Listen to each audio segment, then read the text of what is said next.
दोस्तों आज हम एक ऐसी मूवी को एक्सप्लेन करेंगे जहां एक नौजवान लड़का अपने घर के मर्दों की गैर मौजूदगी में सभी औरतों का कैसे तबला बजाता है। मेरे कहने का मतलब आप समझ गए होंगे। प्यारी समझ गई। तो दोस्तों बिना देरी किए कहानी की शुरुआत करते हैं। दोस्तों मूवी की शुरुआत में हमें एक लड़का दिखाया जाता है जिसका नाम रोजर होता है, जो गर्मियों की छुट्टियों में अपने घर आ रहा है। उसके साथ मिस लपिता भी थी जिसे रोजर की माँ ने उसे लाने के लिए भेजा था। टांगे पर जाते हुए रोजर को लपिता के पपीता नजर आते हैं जो किसी बॉल की तरह उछल रहे थे। लपिता के संतरों को देख रोजर के मुंह और पाइप दोनों में पानी आ जाता है।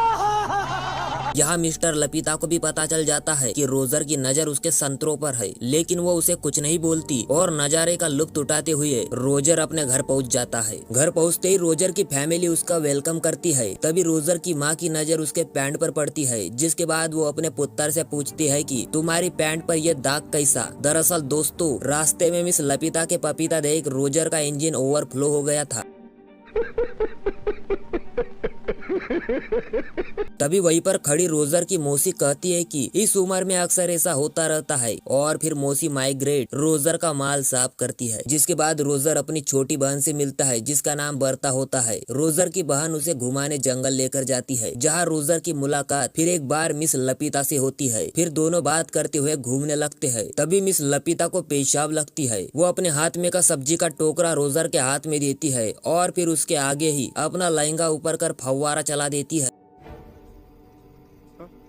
जिसे देख रोजर के तोते उड़ जाते हैं, क्योंकि ऐसा नजारा उसने अपनी जिंदगी में पहली बार देखा था। जिसके बाद रोजर जंगल में अकेला घूमने निकल जाता है। कुछ दूर चलने पर रोजर को किसी लड़की की हंसने की आवाज सुनाई देती है। वो उस आवाज का पीछा करता है। वहाँ उसे एक पेड़ हिलता हुआ नजर आता है। वो और थोड़ा पास जाता है और देखता है कि उसी के घर के दो नौकर एक दूसरे का पानी निकालने में लगे हुए है। तभी मेट उसोला की नजर रोजर पर पड़ती है। वो उसे देखकर शर्माने की जगह मुस्कुराने लगती है। रोजर ये नजारा पहली बार देख रहा था। तभी रोजर को शायद काला कोबरा दिख जाता है, जिसके बाद रोजर वहाँ से फूट लेता है। अब रात होती है, जहाँ रोजर अपनी फैमिली के साथ कैंडल लाइट डिनर करता है और फिर सोने निकल जाता है। रोजर अपने बिस्तर पर सोने ही वाला होता है कि तभी उसे ग्लास और चमचों की खनखनाने की आवाज सुनाई देती है। दरवाजे से झांकने पर वो देखता है कि उसी के घर की एक नौकरानी हेलेन दरवाजे से आधी बाहर निकली है और पीछे से कोई उसकी लेने में लगा है। थोड़ी देर बाद खुदाई खत्म हो जाती है और हेलेन किसी तेतली की तरह फुदकते हुए बाहर निकल जाती है और वहां से चली जाती है। इस नजारे को देख रोजर के इंजन में करंट दौड़ने लगता है, जिसके बाद वो अपने बिस्तर पर जाकर अपने हथियार पर हाथ साफ करता है।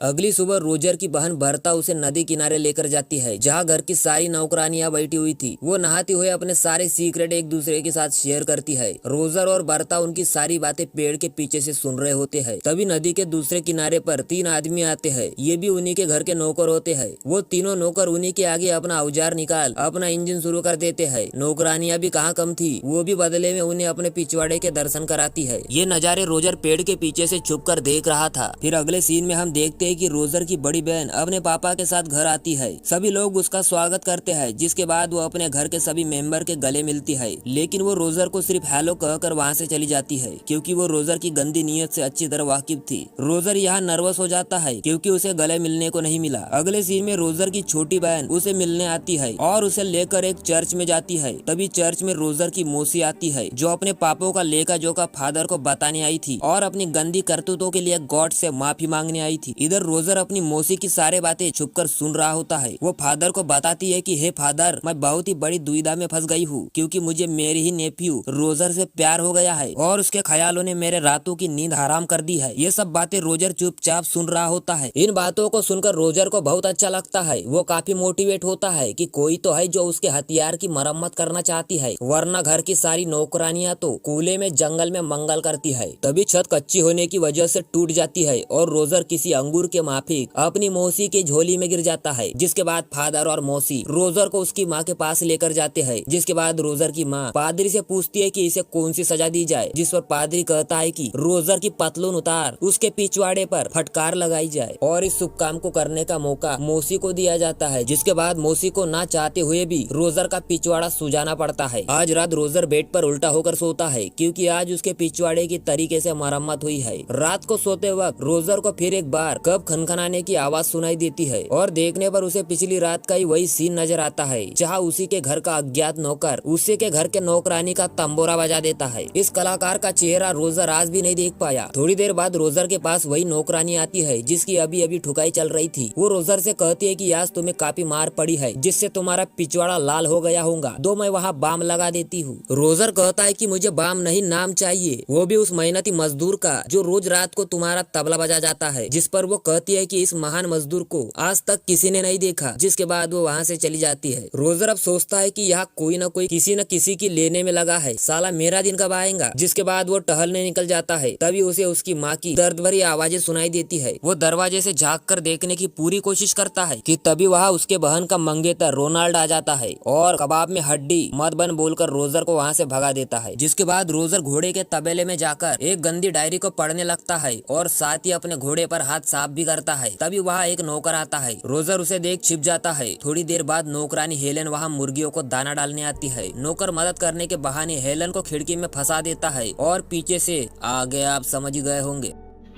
समझ रहे हो?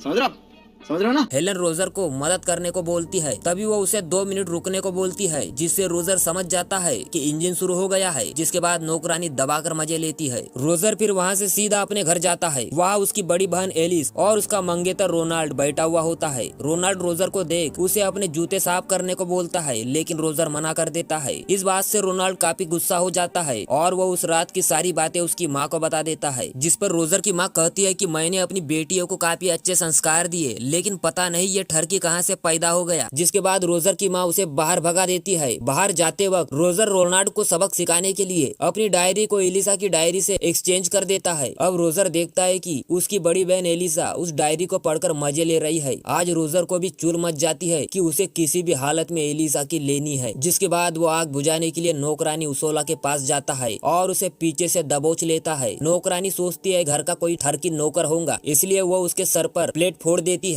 लेकिन फिर वो देखती है कि ये तो अपना छोटा मालिक है। जिसके बाद वो अपने छोटे मालिक के आगे सरेंडर हो जाती है और जल्द ही हमें एक जोरदार ठुकाई नजर आएगी कि तभी वहाँ टेम्पो आ जाती है और सारे सीन पर पानी फिर जाता है। जिसके बाद रोजर अपने औजार को शांत करने के लिए मिस लपिता के पास जाता है क्योंकि रोजर जानता था कि कोई दे या ना दे लेकिन मिस लपिता तो जरूर देंगी। वो मिस लपिता के पास जाकर उसे पीछे से पकड़ लेता है। वो इंजन शुरू कर देता है। मिस लपिता को भी मजा आने लगता है कि तभी थोड़ी देर बाद वहाँ एक डाकिया आता है और चिल्लाते हुए कहता है कि जंग छिड़ गई है और जर्मनी ने फ्रांस पर हमला बोल दिया है। ये बातें सुन सभी वहाँ इकट्ठे हो जाते हैं और इस बार भी रोजर का इंजन बिना पानी छोड़े ही बंद हो जाता है। फिर अगले सीन में हम देखते हैं कि घर के सभी मर्दों को जंग पर जाना था इसलिए सभी लोग पार्टी करते हैं और दबाकर दारू पीते हैं। मिस्टर फ्रैंक वहाँ आकर सभी से कहते हैं कि मैं जंग पर नहीं जा सकता क्योंकि मुझे अस्थमा है। इधर रोजर को जब ये पता चलता है कि सभी मर्द जंग पर जाने वाले हैं और वो घर पर अकेला रहेगा, इस बात को सोचकर उसके मन में लड्डू फूटने लगते हैं। दोस्तों, फ्रांसियों में एक रिवाज होता है कि जब भी कोई मर्द जंग पर जाता है तो वो उसकी पहली रात अपनी वाइफ के साथ जंगल में मंगल करता है और ये सीन हमें यहाँ भी देखने को मिलता है। इन सब को देखकर रोजर कहता है कि बेटा जितनी बजानी है बजा लो, उसके बाद तो मेरा ही नंबर है। फिर अगली सुबह सारे मर्द जंग पर चले जाते हैं। मर्दों के जंग पर जाते ही रोजर सबसे पहले उसोला के पास जाता है। उसकी गुफा तो हमेशा से गीली रहती है जहाँ रोजर उसे दबा के फेलता है।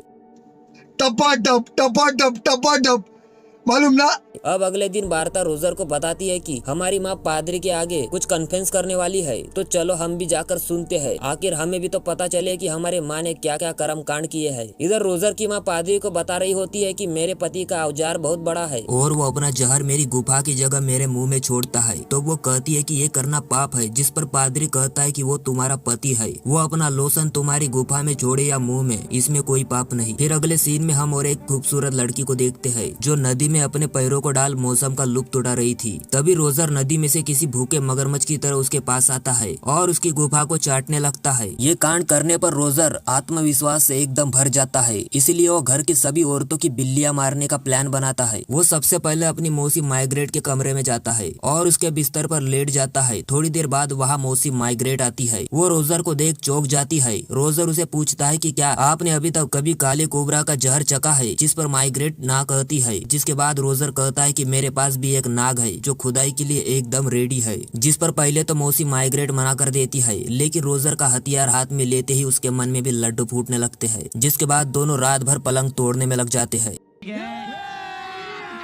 अब अगली सुबह हम नौकरानी हेलन को देखते हैं जो चाय लेकर आ रही थी, लेकिन आज इसका तबला बजाने वाला कोई न था। फिर हेलन रोजर के कमरे के अंदर जाती है और रोजर को चाय देती है। चाय देकर हेलन जैसे ही वहाँ से जाने लगती है, रोजर उसे पीछे से खींच लेता है और उसका तरीके से तबला बजाता है। अगले दिन रोजर अपनी बड़ी बहन एलिसा को देखता है। अब बस इसी की बिल्ली मारना बाकी रह गया था। एलिसा घोड़े के तबेले में जाकर घोड़े को चारा डाल रही थी, तभी वहाँ रोजर आ जाता है और उसे पकड़ लेता है। एलिसा पहले तो मना करती है, लेकिन यहाँ रोजर की डायरी काम आती है और फिर एलिसा खुद ही रोजर के ऊपर चढ़ जाती है। बहन की टाइट गुफा रोजर को खूब पसंद आती है। अब तो रोजर की जिंदगी जन्नत बन चुकी थी, क्योंकि घर की सभी औरतें रोज रात को रोजर के कमरे में आती और उसके हथियार से खुद की मरम्मत कराती। कभी कभी तो रोजर एक साथ दो तीन औरतों के साथ भिड़ जाता था। एक दिन जंगल में मंगल करने के बाद एलिसा रोजर से कहती है कि मैं प्रेग्नेंट हूँ। ये सुनकर रोजर की फटकर 44 हो जाती है। तभी हम देखते हैं कि जंग खत्म हो चुकी है और सभी मर्द घर आ चुके हैं। थोड़ी देर बाद मौसी माइग्रेट भी उसे प्रेग्नेंट होने के बारे में बताती है, जिसके बाद नौकरानी उसोला भी उसे यही बात बोलती है। ये सुन तो रोजर की और भी फट जाती है। अब रोजर को कुछ करना होगा, वरना घर के सभी मर्दों को उसके कांड के बारे में पता चल जाएगा, और अगर उसकी माँ को पता चल गया तो वो तो उसे हिजड़ा बना देंगी। जिसके बाद रोजर सबसे पहले एक लाल नेल पॉलिश लेकर आता है और उसे अपनी बहन के बिस्तर पर गिरा देता है और फिर अपनी बहन से कहता है कि तुम रोनाल्ड से सेड्यूस करो, मतलब दबाकर संभोग करो, जिससे उसे लगेगा कि पहली बार बिल्ली उसी ने मारी है। जिसके बाद रोजर मौसी माइग्रेट के पास जाता है और उसे फ्रैंक के साथ भिड़ा देता है। जिसके बाद वो नौकरानी उसोला के पास जाता है और उसे शादी के लिए प्रपोज करता है, पर वो उसे मना कर देती है क्योंकि वो पहले से किसी दूसरे मर्द के साथ चक्कर में थी। अब तीनों औरतों की एक साथ शादी हो जाती है और किसी को रोजर के कांड के बारे में कानो कान खबर नहीं होती। उसी रात रोजर हेलेन के साथ जमकर मजे करता है। अगले दिन हेलेन भी उसे बताती है कि मैं प्रेग्नेंट हूँ। अब रोजर की छुट्टियां खत्म हो गई थी और वो घर से जाने की तैयारी में था, तो वो जाने से पहले हेलेन से कहता है कि फिक्र मत करो, मैं तुम्हारे लिए भी जल्द ही किसी नए पति का जुगाड़ कर दूंगा। जिस पर हेलेन रोजर से कहती है कि इसकी कोई जरूरत नहीं, मुझे इस घर के सभी मर्दों ने पेला है, इसलिए मैं ये मटका किसी के भी सर पर फोड़ दूंगी। और फिर रोजर वहाँ से अपने स्कूल के लिए निकल जाता है और इसी के साथ इस कहानी का यही दी एंड हो जाता है। दोस्तों, कहानी अच्छी लगी हो तो लाइक करें, अगले वीडियो के लिए चैनल को सब्सक्राइब करें। Bye bye.